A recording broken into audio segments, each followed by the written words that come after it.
Hứa cho nhân loại cho ta ra đời trần gian nghìn thương vô lối, kiếp mơ vừa lòng kiếp mơ đâu bầu trời vàng vọt hoa thinh, bầu trời vàng vọt hoa thinh,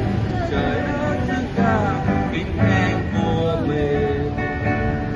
Hứa cho nhân loại cho ta cải trình một dân ngâu ca hoa